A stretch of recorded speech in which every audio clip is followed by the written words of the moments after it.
เอากุลพระแก้วเจ้าดังสามประการอันมีพระพุทธพระธรรมพระสงฆ์กุลพ่อกุลแม่กุลครูบาอาจารย์กุลศีลธรรมกรรมฐานจงมาปกห่มรักษาครูบาอาจารย์พระเจ้าพระสงฆ์ทุกรูปปกห่มรักษาปออกไม่ออกศรัทธาด้านสาธุชนคนดีผู้สนใจใฝ่ในธรรมทุกท่านได้เวลาแล้วเนอได้เวลาแล้วถึงเวลาแล้ว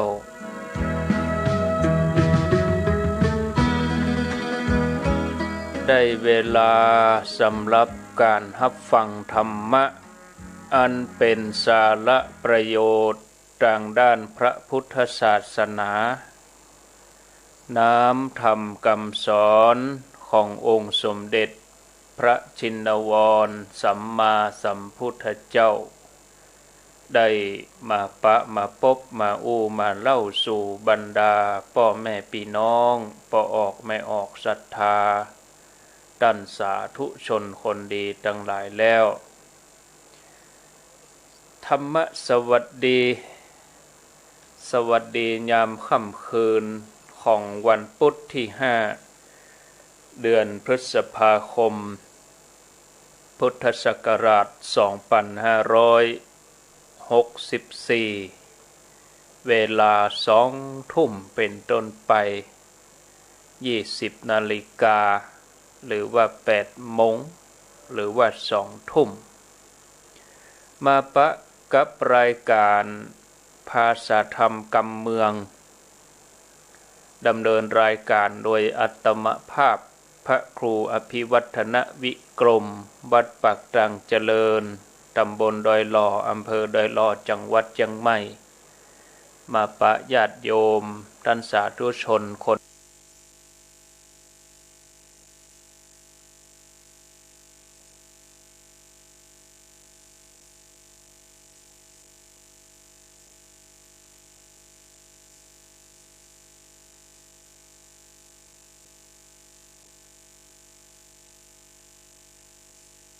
ดีทั้งหลาย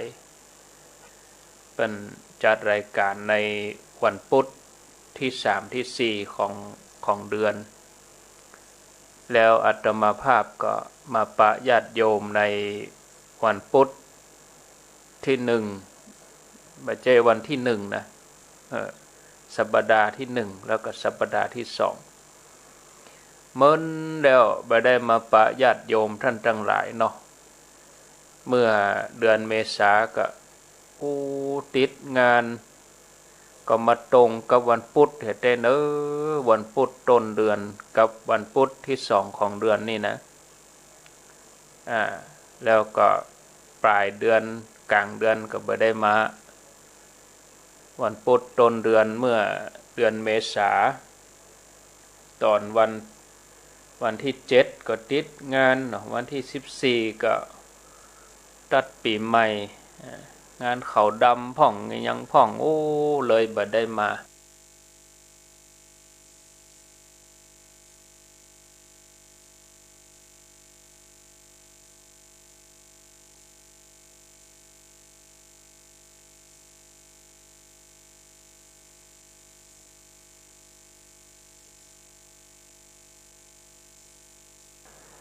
ตีเป็นว่าเดือนเมษาตอนวันที่7ก็ติดงานวันที่14ก็ตัดปีใหม่งานเขาดำพ่องยังพ่องเลย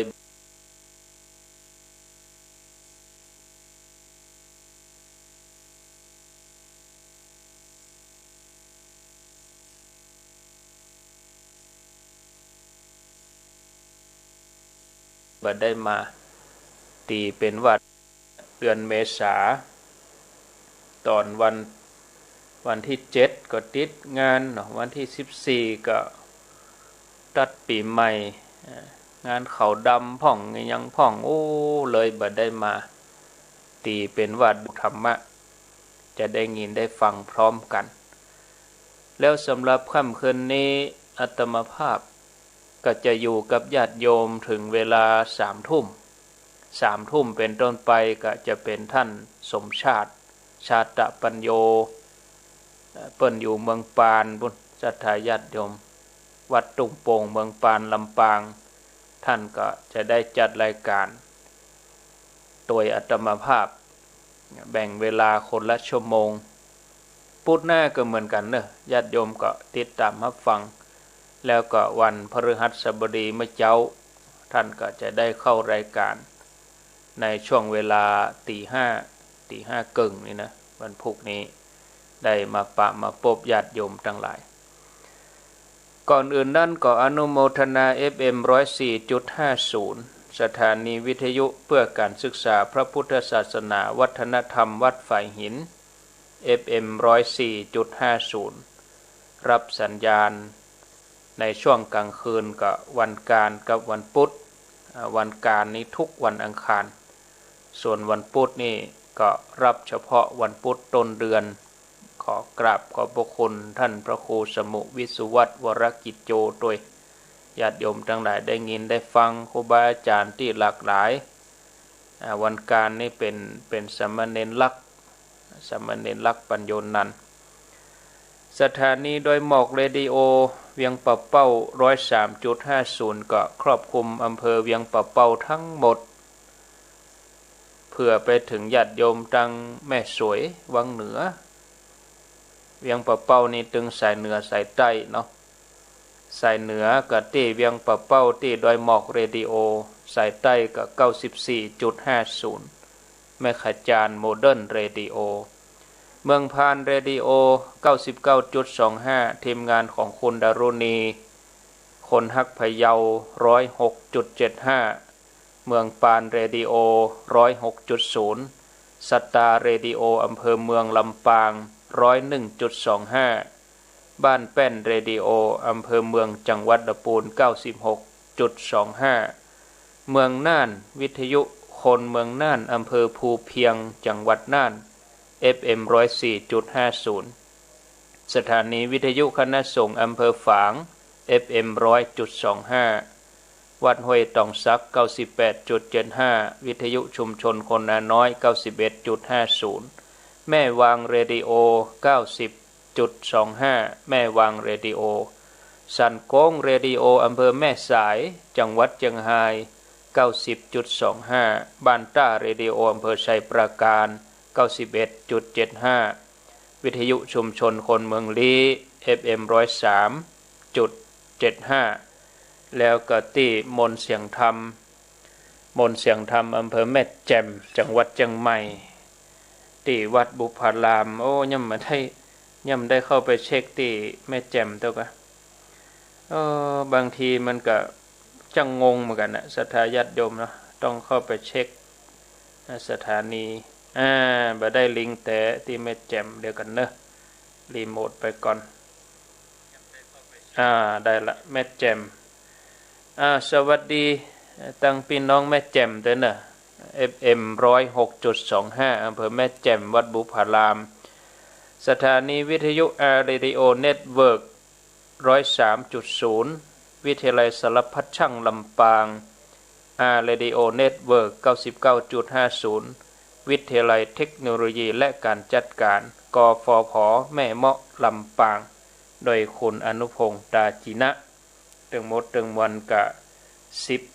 19สถานีเนาะที่รับสัญญาณคืนนี้2 ทุ่มเช้าพอดีก็ขอบคุณทุกสถานีทุกคลื่นผู้บริหารผู้อำนวยการดีเจเจ้าหน้าที่ผู้จัดรายการที่เปิ่นได้ให้ความสำคัญเชื่อมสัญญาณนำรายการนี้ไปสู่ผู้ฟังทางบ้านญาติโยมทั้งหลายบ่มีวันไหนที่เฮาจะว่างเว้นจากความคิดติดตัวเฮาไปทุกหนทุกแห่งนับว่าความคิดนี่ใกล้ชิดกับเฮายิ่งกว่าเงาแม้แต่ยามค่ำคืนญาติโยมทั้งหลายจะหลับจะนอน เดือนมืดอย่างใดปิดไฟอย่างใดความคิดก็บ่ได้หายไปไหนบางทีเฮาหลับตานะบางทีหูเฮาบ่ได้ยินหูดังเฮาก็บ่ได้กลิ่นแต่ความคิดก็ยังทำให้เฮาคาดเดาได้ว่าสิ่งสารพัดหรือว่าอันตรายอยู่รอบตัวเฮาก็มีอันหยังพ้องกึดไปคิดไปเรื่องนั้นเรื่องนี้เรื่องที่ผ่านมาแล้วเรื่องที่ยังบ่เกิดขึ้นกึดไปสปะท่านผู้ฟังญาติโยมทั้งหลายแต่ถ้า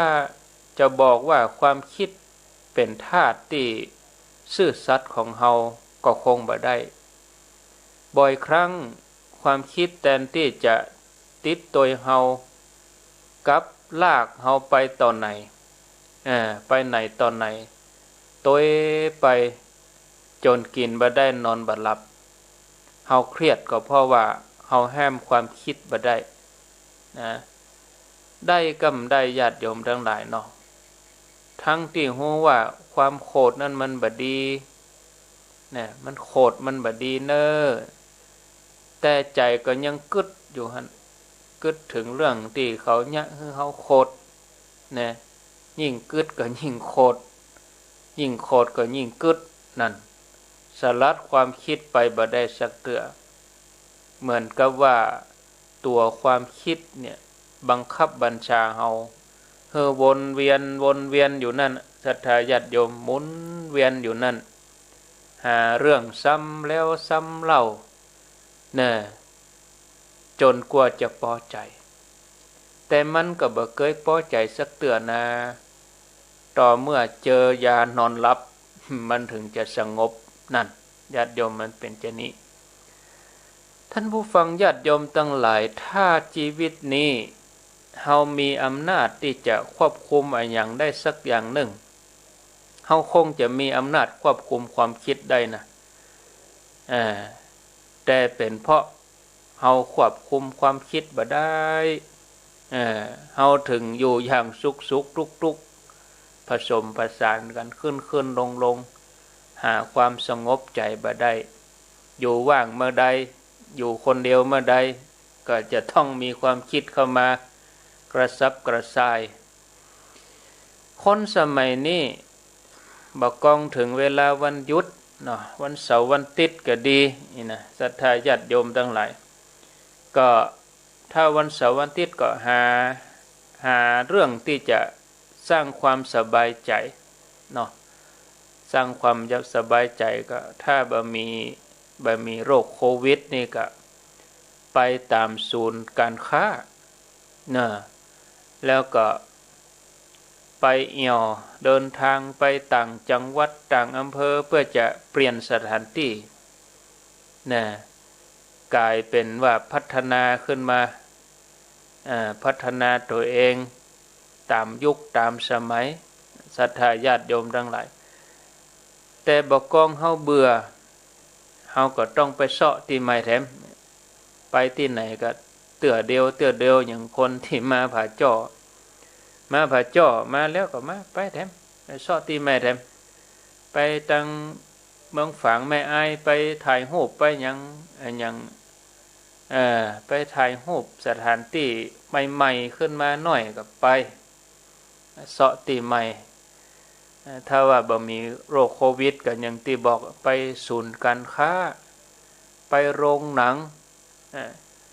ไปอะไรที่สุดแล้วก็ต้องปิดบ้านเพื่อจะต้องปะกับความงุดหงิดงุนง่านเพราะบ่ฮู้จะเนี่ยอันอย่างดีนี่เนาะเลยต้องเอาเวลาว่างเนี่ยมาฆ่าเวลาด้วยการนั่งหน้าจอโทรทัศน์ฆ่าเวลาด้วยการดูโทรศัพท์มือถือเล่นไลน์ไปหาคนนั้นคนนี้พอเวลามันหมดไปเสี่ยงไปถึงหมดนี้อาจจะชดเชยกันไปพ้องแต่สำหรับวัยรุ่นนี่เขาก็ไปเอาตามพับตามหยังของเขาถ้าว่าบ่มีโรคโควิดนี่นะมีโรคนี้มาหยุดหมดทุกอย่าง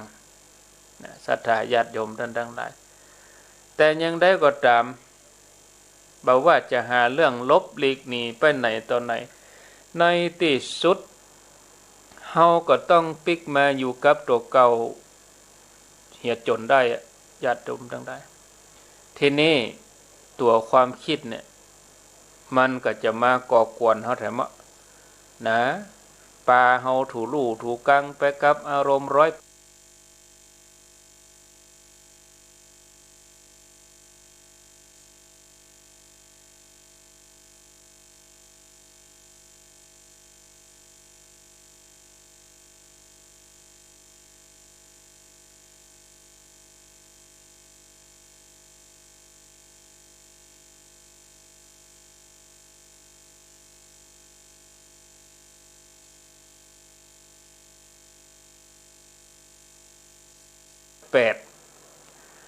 เรื่องสุขของมัน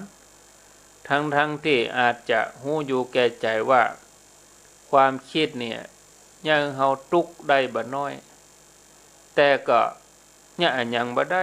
เนาะเพราะเฮาต้องเปิ่งมันอยู่นี่จะขึ้นรถลงเรือจะกินจะนอนจะเนี่ยอย่างเฮาก็อาศัยความคิดกำกับหันด้วยตาได้ยินด้วยหูก็ยังบ่แน่ใจต้องเอาความคิดไปสำรวจตรวจสอบแหมจันหนึ่งเฮาอยู่กับความคิดจนกระทั่งบ่แน่ใจว่าเมื่อใดที่จิตเฮาจะว่างจิตเฮาจะมีความว่างถ้าว่างจากความคิดนี่เฮาจะอยู่อย่างใดญาติโยมบางคนอาจจะรู้สึกว่าเวิ้งว้างนะบ่มีที่ยึดที่เกาะขนาดนั้นเลยนะท่านผู้ฟังความคิดนี้มีกุลอย่างใดเนาะหันได้บ่ยากแต่ขณะเดียวกันมันก็มีโทษด้วยเนอะมีกุลมันก็มีโทษโดยอย่างเฮาตั้งหลายฟังรายการวิทยุนี่ฟังไปตัวกึดไปตัวก็มีกุลนะญาติโยมทั้งหลายมีกุลแต่โทษของความคิดก็มีเหมือนกันนะสาเหตุสำคัญเพราะว่าเฮากึดนักล้ำไปการกึดในกู้เรื่องนี่ก็ยังพอทำเนาแม้ว่าในความเป็นจริงมีเรื่องที่เฮาบ่ค่อยได้กึดเท่าใดแต่การกึดในแทบทุกที่ทุกเวลานี่กาตัวปัญหาญาติโยมทั้งหลายเฮาบ่ได้ตระหนักว่าการกึดเลื่อยเปื่อยนี่มันเป็นการสร้างอำนาจให้แก่ความคิดในทางที่ผิดถ้าเฮาปล่อยใจไปตามความคิดนักเท่าใดความคิดก็ยิ่งเติบโตแล้วก็มีพลังนักเท่าอันจนในที่สุดเฮาก็คุมบ่อยู่เนาะคุมบ่อยู่ก็เหมือนกองไฟที่เฮาไปปล่อยให้มันลามไปเรื่อยๆทีแรกอาจจะเป็นเพียงมัดไฟสะเก็ดไฟแต่มันไปได้เจือมันไปได้เจือไปปะใส่น้ำมันไปปะใส่หญ้าไปปะใส่ขี้โคไปปะใส่เฟืองมีเจือมันก็ไหม้ไปบ่หยุดบ่เมินบ่นานก็กลายเป็นไฟท่วมนะยากที่จะดับไปท่านผู้ฟังญาติโยมทั้งหลายวันแล้ววันเล่าที่เฮาเติมเจือเข้าไปเพื่อแก่ความคิดโดยที่เฮาบ่ฮู้เนื้อฮู้ตัวโดยการกึดไปเรื่อยเปื่อยแต่ที่นักไปกว่านั้นก็คือหลงเข้าใจว่ายิ่งกึดยิ่งดีเนี่ยอยู่ว่างเมื่อใดก็จะต้องหาเรื่องกึดเพราะถือว่าเป็นการใช้เวลาว่างให้เป็นประโยชน์ยุคนี้เนี่ยญาติโยมเป็นยุคที่เน้นประสิทธิภาพสูงสุดบ่ว่าอันหยังก็ตามเพื่อมีประสิทธิภาพสูงสุดเพื่อมีความคุ้มค่าเนี่ยจะปล่อยไว้บ่ได้ปล่อยไว้เปล่าๆ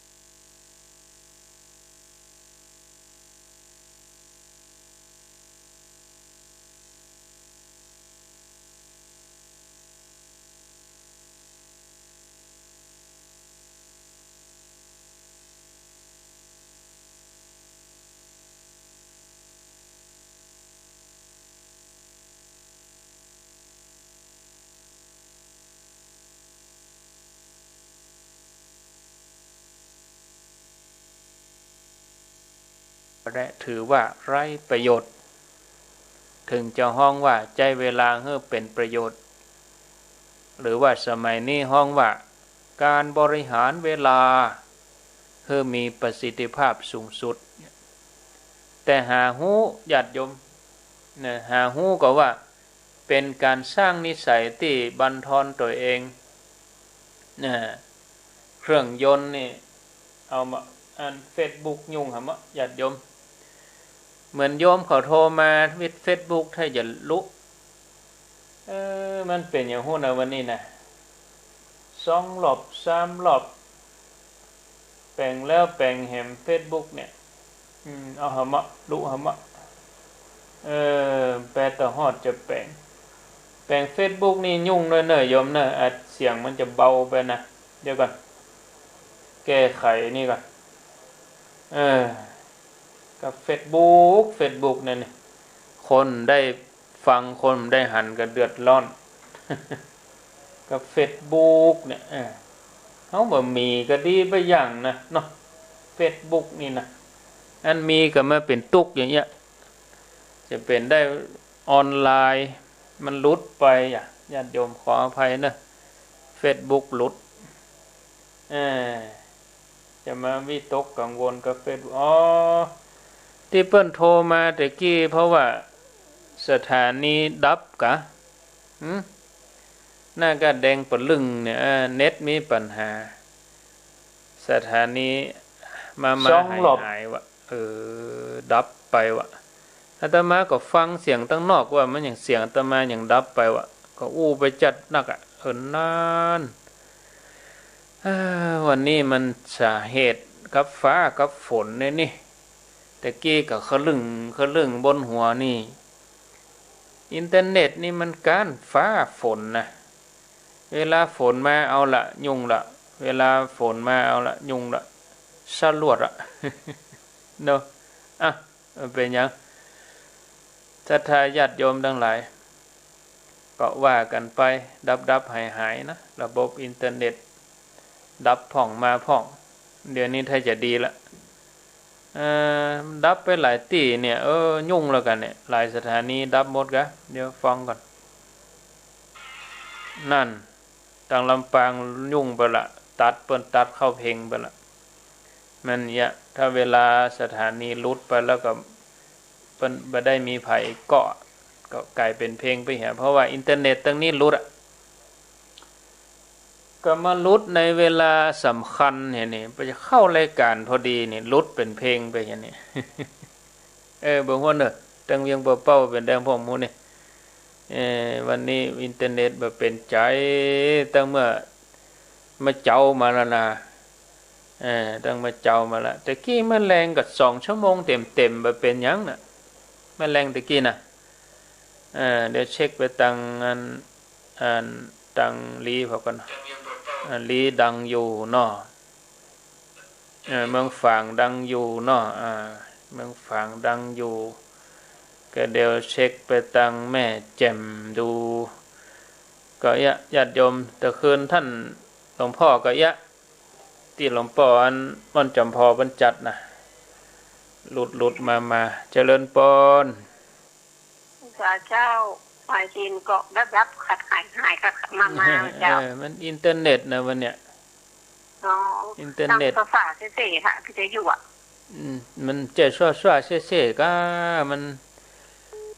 แตกลุกๆสำหรับแตกลุกจะได้แตกลุกกะแตกยังได้ยังเพิ่นคั่วข้าวตอกนี่ยังเพิ่นคั่วข้าวตอกนี่กะอย่าพวกเขาตอกนั้นแตกชั่วเซ่ๆเป็นแต่ยำหัวเนาะจะโทรก็โทรเหี่ยโทรมาได้กะเจริญปนครับได้ยินอยู่ครับผมอันนี้เพียงเป้ามีปัญหาครับมามีปัญหาครับสายต่อไปเจริญปนอันใครโทรก็โทรแล้วเดี๋ยวก้อยธรรมะถ้ามันครบหมดฮะเมืองฝางดีอยู่ขอบคุณมาแหมเอามาเสี่ยงคือได้ธรรมะรวดไปเลยย่ำตันได้บอกเบอร์โทรด้วยนะ เบอร์โทรผมจะได้บอกเดี๋ยวนี้กดมาอดเนี่ย0998366322จะโทรก็โทรหรอกกันเดี๋ยวถ้าอู้ธรรมะแล้วจะไปโทรนะมันกวนเวลากันนะเอาคนน้อยแจ้งผลการรับฟังกับพอละเจริญปนเมืองพานสบายมากเลยครับเมืองพานได้ยินต่อเนื่องอยู่ก็เมืองพานสบายมากเลยจะใบมากถึงได้ยินต่อเนื่องอยู่เนาะเดี๋ยวสักเดี๋ยวน้ำเนี่ยโมทนาสายต่อไปเปิ้นถ้าจะอันใครโทรขนาดนี้จ้ะเนาะชัดเจนดีละเจ้าชัดเจนที่ไหนปัจจุบันอยู่บรรทัด700 ปีเจ้า700 ปีได้ยินชัดดีเนาะปัจจุบันนี่เสียงขาดหายอยู่เจ้าหายไปแป๊บนึงอ่ะเจ้าดับไปเมินก่อนเจ้าทำแต่ประเด็นชัดเจนละเจ้าขอบคุณเนอะสาธุเจ้าขอบคุณที่โทรมาบอกแปลว่าคนฟังกันแน่นหนาโน่นเนี่ยฟังแน่นหนาลูกถ้าไปถึง20:40เนาะเจริญพรดอกจะเป็นเธอดอกคำใต้ถึงว่าพระเจ้าชัดเจนดีเนอะ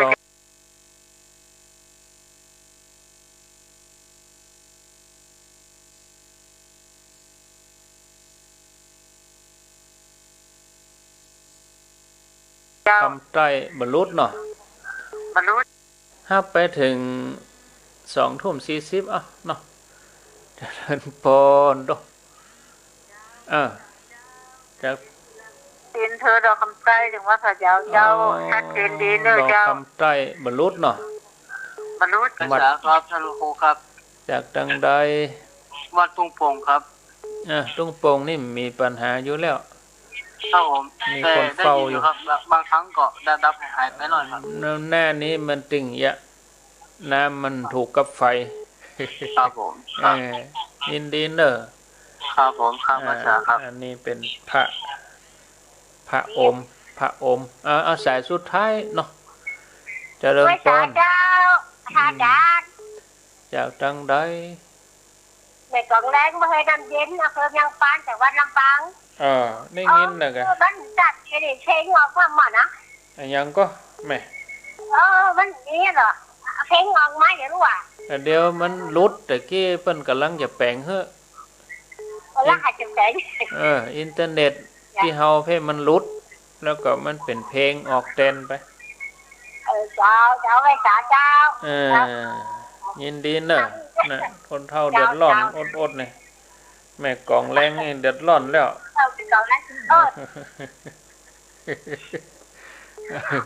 ลุดก็แล้วสายไหมแล้วเพลงออกมาแล้วเดี๋ยวเนี่ยเดี๋ยวนี้เป็นเพลงแล้วเราไปกิ้งว่าบรรลุสัญญาโอ้ยได้แต่กำเดียวเป็นเพลงกับฟังเพลงเหี้ยเป็นเพลงเหี้ยละ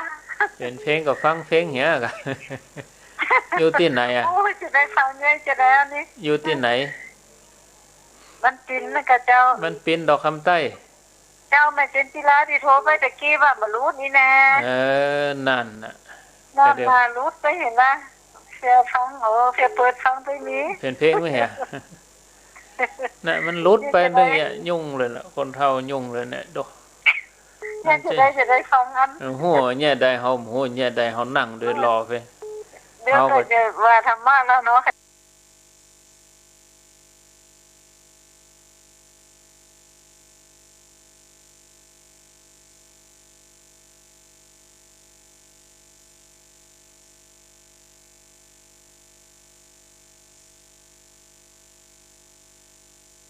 เขา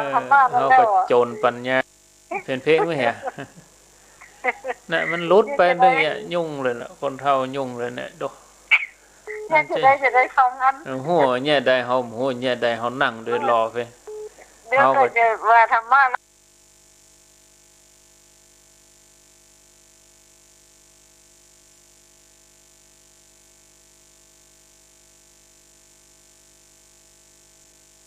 จะได้ฟังอันหัวเนี่ยได้เฮาหัวเนี่ยได้เฮานั่งเดินรอไป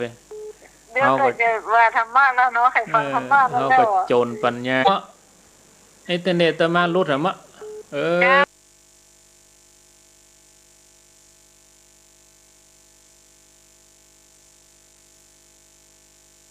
ได้ยินกันนะรู้ไว้ละยุ่งละเดี๋ยวกันเนอะยุ่งละยมเลยโอ้นักก็ได้แปลงแดงเป็นเรื่องหรอมะจะเป็นลายวะนี่จะเป็นเหลืองวะนี่มันเป็นเหลืองใช่ไหมเดี๋ยวฟังโทษโยมอาตมาจะเอามือถือนี่รีโมทไปแปลงกันฟังโทษนะอันใดก็ได้ไม่ดีเลยดับไปหมดเลยเดี๋ยวนี้เอาละแปลงกำยังแปลงกำตีมันแดงเปิดเรื่องเลยน่ะมันแดงแล้วหมุนจนในอินเทอร์เน็ตบดีแต่เจ้าก็ยังดีนะเปิดตั้งเมื่อ3 โมงแล้วดูเนี่ยมันเป็นยังเปิดตั้งเมื่อ3 โมงแล้วมันเป็นยังขอบคุณเนอะทีมงานของคุณดารุณีที่เปิ้นใจจดใจจอเชื่อมสัญญาณเฮ้ยอินดูคนเท่าก็ตั้งใจจะธรรมะเนี่ยพับไปในนี้ปลาเข้าไปจะชั่วโมงแล้วเนี่ยมันได้เป็นเบาหอยน้อยจาไปอย่างอย่างเนี่ยเป็นอย่างเดี๋ยวเนอะห้อยต้องซักกันลุดไปหามะแปลงก่อนเดี๋ยวเอารีโมทด้วยแปลงก่อนเดี๋ยวกันนะลุดไปผิดเตื้อละได้ละห้อยต้องซักดีละเดี๋ยวฟังตังลีกันลีดีอยู่เนาะเมืองฝางถ้ามีคนเฝ้านะเมืองฝางก็รุดไปละเมืองฝางรุดไปถ้ามีเจ้าหน้าที่เฝ้านี่เพิ่นจะเกาะทำไมจะโทรก็โทรได้จะเดินปอนว่าจะได้เจ้า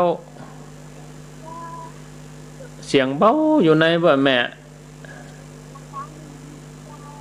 เสียงเบาไปเนอะมันได้ยินนะเสียงอยู่ไหนบ่อยู่ที่ไหนแม่ฮะน่ะกะลิงกะลังเอานั่น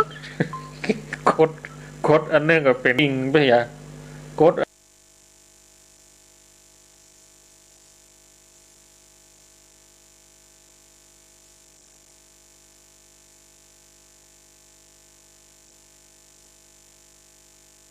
ไปอย่ากดอันนั้นก็เป็นเด้ง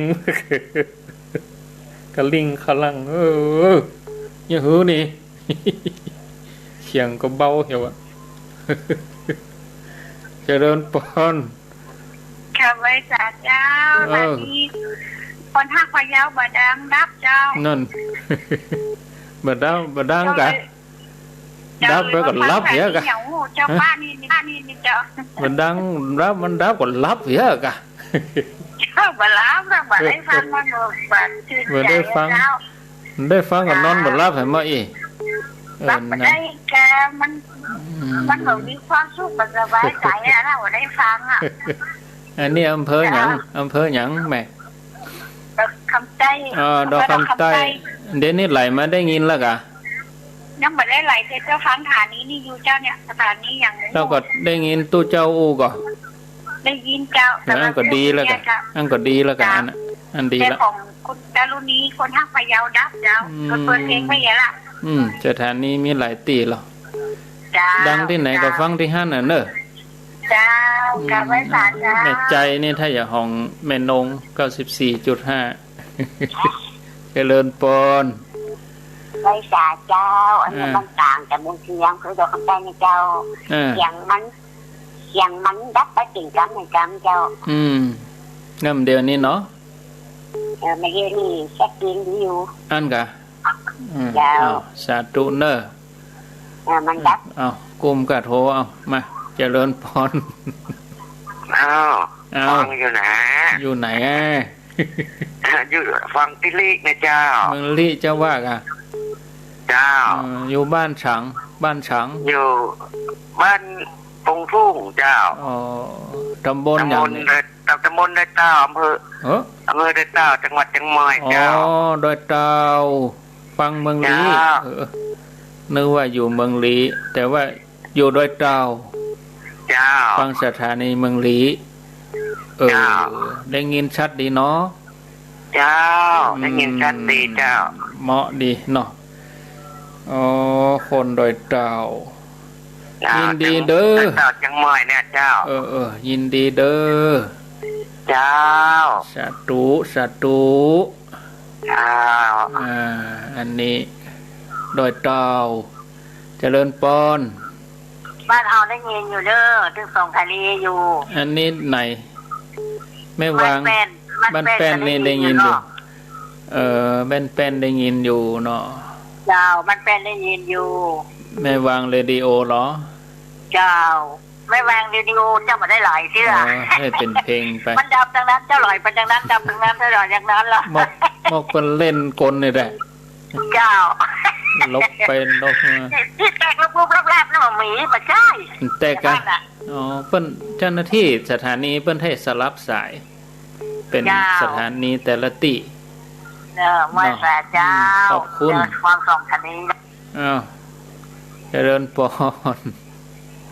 เจริญปอนอันนี้มีปัญหาบรรลัยงานก็ตึงได้อะรู้โทรเขาโทรแล้วว่าอะไรกันมาเย็นนี่นะก็แฟนก็เย็นโทรมาแจมยินดีเนอะเอาที่ไก่ครับขอบคุณพ่อบุญมีพ่อบุญมีนี่มีปัญหาไม่ต้องซักเจริญปอนเจ้าฟังอยู่เจ้าชัดเจนดีเจ้าอยู่จังใดอยู่สันกลางสันกำแพงเจ้าสันกลางสันกำแพงเนาะเจ้าฟัง104นะเจ้า104ได้ยินดีแล้วเนาะเจ้าโอทนาเอาขอเป็นสายสุดท้ายได้โอธรรมะแล้วเนาะเจริญปอนโอ้ยสาเจ้านี่แม่อยู่บ้านหลวงในท่าลำปางเนอแม่ท่าลำปาง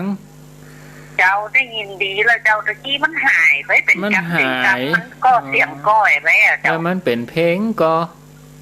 เป็นเพลงอ่ะเจ้าเป็นเพลงออกมาเลยเนาะเจ้า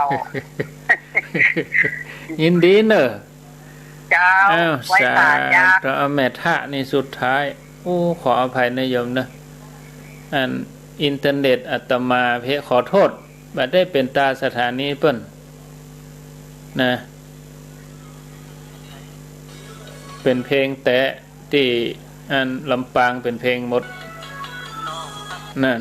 ตักกะแตนจักแตนแมงจักแตนลงมาก็เป็นอย่างโอ๊ตอะอย่าวันนั้นพูดแน่มาชดเชยเหอะ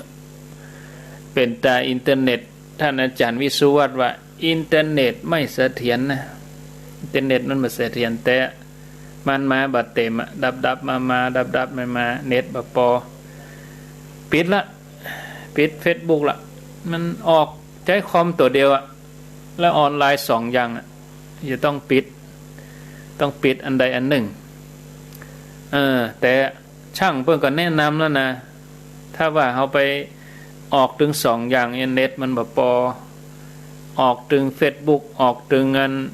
อันระบบออนไลน์นะมันจะหลุดทั้งออกอันใดอันหนึ่งถ้าออก2อย่างมันหลุดเนาะถูกได้ปิดไปเลย Facebook แต่กับคนบัดจะนักพูดหน้านี่เบาออกละ Facebook นะมาเอาละ Facebook เอากับวิทยุอย่างเดียวก็พอก่อนเนี่ยพอเดี๋ยวนี้ใหม่นี่มี40ปลาย30ปลายเฮาธรรมะเมินไปก็ลดลงเหลือ10ปลายเอาเข้าเลขตัวเดียวมา5คน4คนนี่เตือนหน้าเฮามาเอาออกละ Facebook เอาออกก็ระบบเสียงก็พอละเนาะเอาไปเอามาจะหมดชั่วโมงแล้วนั่นเนาะไปได้อย่างนี้ธรรมะนี่อย่างใดนี่ไปตึกไหนเนี่ยไปเป็นก็ฮับสายโทรญาติโยมท่านทั้งหลายพออาตมาจะอยู่ตึก3 ทุ่มท่านแล้วก็3 ทุ่มจนถึง 4 ทุ่มนี่จะเป็นท่านสมชาติไปละถวายเวลาให้เปิ้นเนาะก็ฟังกันไปเนาะศรัทธาญาติโยมตะกี้อู้ไปตึกถึงตอนไหนมโหนี่เพราะว่าสถานีหยุดแล้วก็เป็นเพลงมาแตนเหี่ยบางสถานีเพิ่งก็ตัดเข้ารายการปกติไปเลยถ้าเป็นระบบอัตโนมัตินะถ้าเป็นอัตโนมือนี่อย่างฝ่ายหินนี่แน่นอนกับฝ่ายหินนี่ท่านอาจารย์พระครูเปิ้นเฝ้าอยู่หั่นโดเปิ้นใจจดใจจออยู่หั่นนะต้องมีคนเอาใจใส่อย่างอี้เนาะรุดมาตอบปั๊บขาดไปสัก20 นาทีก็เอารายการอื่นใส่แตนแหยะเปิ้นจะเป็นอย่างอี้ใจจดใจจอมันบ่ใช่ว่าให้บ่ดีนะหมู่เฮานี่เฮาอยู่บ้านเฮาฟังสบายเนาะนอนสบายแต่คนคุมนี่นะโธ่วิตกกังวลปอกับศรัทธาบัดน้อยไปกว่าคนฟังเหมือนกันนะคนคุมนี่นะเนาะ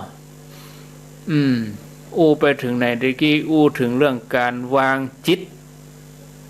วางจิตบอกว่าเขาจะอาบน้ำแปรงฟันกินข้าวขับรถเขาก็ต้องมีความคิดในเรื่องของการของงาน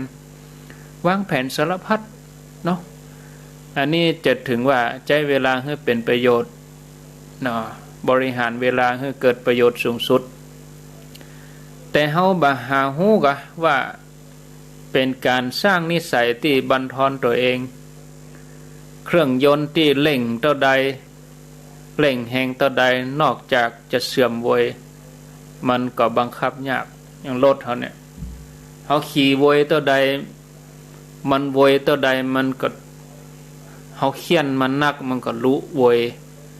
แล้วมันก็บังคับยากมันก็เหตุนี้คนจำนวนบ่น้อยก็ต้องเปิ่งยานอนหลับยานอนหลับนี่เป็นยาหยุดความคิดหยุดชั่วคราวแต่ว่ามันรับบ่อิ่มจิตของมันไม่ได้พักแต่จิตที่มีประสิทธิภาพบ่ได้หมายถึงจิตที่อัดแน่นไปด้วยความคิดหรือว่ามีเรื่องให้คิดตรงกันข้ามจิตที่มีประสิทธิภาพก็คือจิตที่รู้จักว่างจากความคิดทั้งหลายการใจจิตแต่เพียงด้านเดียวคือด้านที่เอามากึดเป็นการบั่นทอนคุณภาพจิตของตัวเองถ้าเฮาหันประโยชน์แต่ความมีความเต็มนะฉะนั้นเฮาก็หาเรื่องกึดเพื่อให้จิตมันเต็มเนาะเพื่อให้มันหลงเหลงแต่ประโยชน์ของความว่างนี่เฮากับพอบาหันทั้งที่ความว่างนี่สำคัญปอกับความเต็มเฮาลองนึกถึงบ้านที่มีข้าวของเต็มไปหมดวางละเกะละกะอัดไปหมดเตียวเข้าประตูไปก็คล้องครัวตั้งแต่ผักประตูไปเลยนะมันบ่น่าอยู่เก้าอี้กะโต๊ะกะครัวใจครัวหยังโอ้ปองตั้งแต่ยายตั้งแต่ผักประตูไปเนี่ยศรัทธาญาติโยมแต่ถ้าห้องที่มันโล่งๆเขามาเปิดประตูเข้าไปพอโอ้มันโล่งมันว่างแล้วก็ถูกจัดเรียงอย่างที่เรียบร้อยเนี่ยมันก็ง่ายต่อการใช้มันมีพื้นที่เหลืออีเนาะถ้าว่าเป็นอย่างโน้ตดนตรีเปิ้นมีสัญลักษณ์หรอตัวโน้ตดนตรีถ้าเอามาต่อกันเป็นพืชมันบ่มีช่องไฟบ่มีจังหวะมันก็ไพเราะมันต้องมีจังหวะมันฟังแล้วมันถึงจะไพเราะโอ้ถึงโน้ตดนตรีนะเปิ้นมีเป็นช่องของเปิ้นคนเฮานี่ถ้ารู้จักทำจิตให้ว่างจากความคิดพ้องความสงบใจที่เป็นประโยชน์ข้อหนึ่งที่หันได้บ่ยากแต่ความสงบใจมันบางคนมันเกิดว่ามันกินบ่ได้นั่นก็นิ่งยุคบริโภคนิยมเนี่ยจะมีคำถามหมู่นี้เข้ามานักไหว้พระอิหยังเนี่ยทำสมาธิเนี่ยหยังเนี่ยมันกินบ่ได้เนี่ย มันมีคำถามมูนี้เข้ามาหรอศรัทธาญาติโยม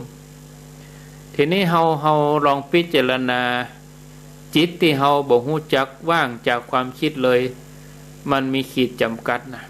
มันจะก่อให้เกิดปัญหาความคิดจะมีประสิทธิภาพได้ก็ต่อเมื่อจิตเฮาฮู้จักว่างนี่เพราะการว่างจากความคิดเป็นสิ่งที่จะช่วยเสริมความคิดให้มีพลังนะถ้าเฮาเอาแต่คิดจิตมันก็เหนื่อยแต่เมื่อเฮาหยุดเขียบห้องจิตก็ได้พักพร้อมที่จะเกิดอย่างสร้างสรรค์ต่อไปเนี่ยศรัทธาญาติโยมท่านสาธุชนเนาะพอเวลาแล้วก็หมดละสำหรับอาตมาภาพเนาะก็เดี๋ยวจะเตรียมเชื่อมสัญญาณไปที่ท่านสมชาติท่านสมชาตินันทธรรมิโกวัดหนองยาวไม่ใช่วัดหนองยาววันนี้ญาติโยมขอโทรมาแจ้งเรื่องวิทยุเลยงงไปเลยท่านสมชาติปุ้น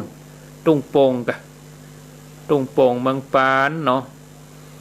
0998366322สำหรับสถานีเครือข่ายของคุณดารุณีนี่ถ้าโดยหมอกรุดก็รุดตึงหมู่นะถ้าโดยหมอกรุดก็รุดตึงหมู่ถ้าโดยหมอกดีก็ดีตึงหมู่เพราะว่าเปิ้นเชื่อมที่โดยหมอกเรดิโอ103.50โดยหมอกเรดิโอนี่เป็นแม่ข่ายทีมงานของคุณดารุณีถ้าโดยหมอกรุดก็ไปเป็นปุกประมาณ8สถานีรุดหมดเลยเพราะไปถึงเมืองไผ่เยาไปถึงแม่สายไปถึงลำปางบนรุดก็รุดตรงหมู่เพราะว่าอันแต่กี้อินเทอร์เน็ตอาตมารุดบ่พอรุด2เตื้อหมุนจนถูกได้ปิด Facebook เนี่ยมันรุดไปญาติโยมเรื่องไรมีปัญหาหูละวันนั้น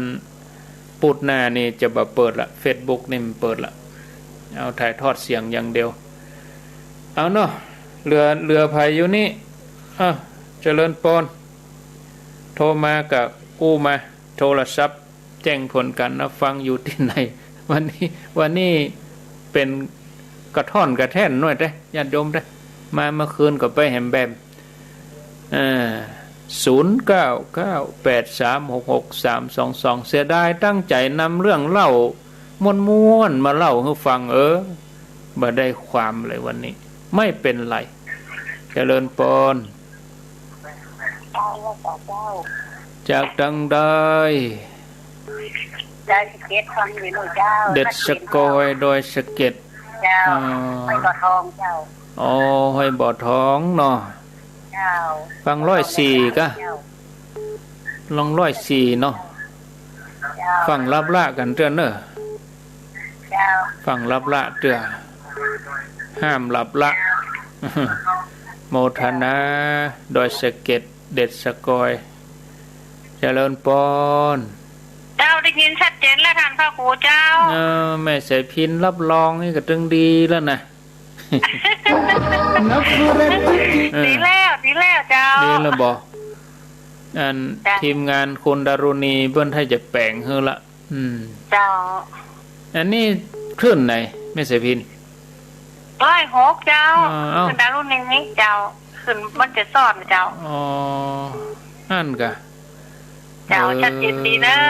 เสียดายวันนี้ถ้าเวลามีนักจะให้แม่ใส่พินเอาธงชาติแห่งนี้สกรรมนี่นะวันใหม่กันหน่อยวันใหม่เนอะปุดหน้ามาแก้ตัวปุดหน้ามาแก้ตัว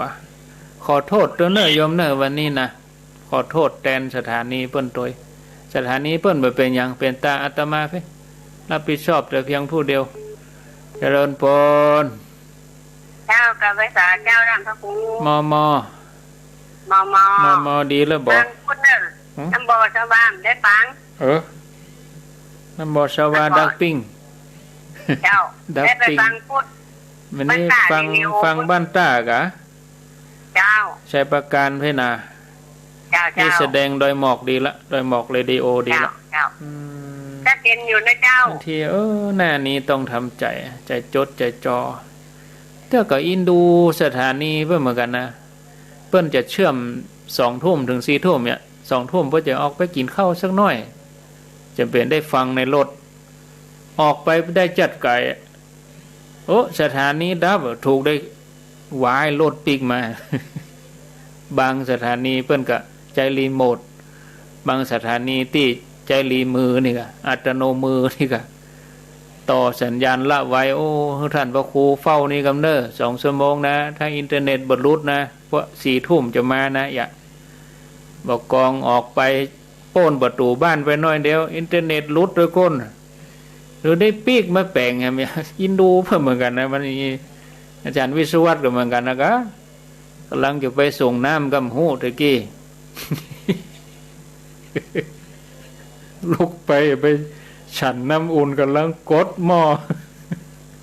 กำลังกดกระติกน้ำอุ่นสัญญาณวิทยุลุดไปสวะกระติกน้ำสวะแก้วน้ำอุ่นมีเนี่ยเปิ้นฮ้องว่าจิตวิญญาณของนักพัฒนา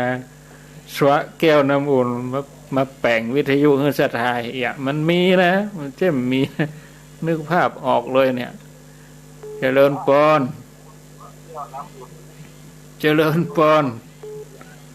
ได้ยินเสียงตัวเก่าอยู่จากดังใดฮะ ใครหัวอุ้ยอยู่ไหนอูเฮานี่กะอุ้ยอูก็เฮาใครหัวเมาใครหัวนะไปเมาฟังแห่นี่มันรู้อ่ะออกแล้วรู้ออกเจ้าแล้วแม่ใครหัวแห่ยังได้ยินอยู่ที่ไหนแม่แฝกแม่แฝกนี่บัดดายนึกว่าไก่ นึกภาพออกก่อนตีอูตะกี้ฮะนึกภาพออกอยู่กะตีอูตะกี้ฟังไปเนอะเว้ยเนอะสาธุเอาเดี๋ยวอีกก่อนเนาะ คนเฒ่าใกล้หัวนี่ก็ดีละสายสุดท้ายเดี๋ยวท่านสมชาติเพิ่นรออาตมาจะไปส่งน้ำแล้วจะพักแล้วเนาะเจริญปอนครับผมครับพระอาจารย์นี่เนี่ยจากนี้มาทางนี้นะฮะแต่นี่ดีไปเนอะได้เรียนนี่อยู่บ้านยังอยู่บ้านไหนอยู่ตรงหัวจ้างนะต้องจ้างตรงหัวจ้างไกลเหมือนกันได้เคยพูดกับพระอาจารย์เตี้ยแล้วก็มันกระท้อนกระแทกกับฟังรู้เรื่องอยู่พระอาจารย์อดทนกันเหนียวแน่นได้เนาะนี่เนาะฟังรู้เรื่องอยู่ฟังรู้เรื่องเลยผมเรื่องผมจะธรรมดามันน่าปวดพระอาจารย์นะว่าฐานนี้ไหนมันก็มันได้ก่อนนะพระอาจารย์ยินดีนะเนอะเรียนนะครับผมสวัสดีฮะอีกันเนาะตี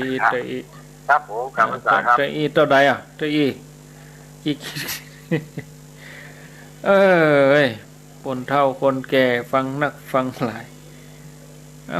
เจริญปอนบุญมายุนจากดังใดโหแม่แก้วแม่สายเนอะแม่แก้วอยู่อำเภอแม่สายอยู่อำเภอสถานีสถานีสันก้งได้ยินแล้วบ่ได้ยินยงกับเจ้ามันดับ3-4 เตือนนะขอโทษด้วยดังนั่นค่ะมันบ่ใช่เป็นตาสถานีเพิ่นเนอะเป็นตาที่อาตมาเพิ่นเนอะวันนี้ขอโทษด้วยเนาะคนก็เอาเพลงใส่รับก่อนนะโอ้ใจป้อมดีสุมาด้วยขออภัย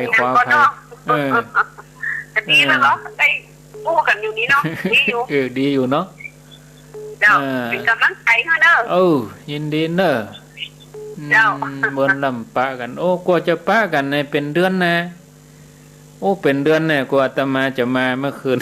แล้วคืนนี้เกียมเรื่องด้วยนะโทษจัดม่วนกาไม่ได้สักคำก็ไปเป็นยัง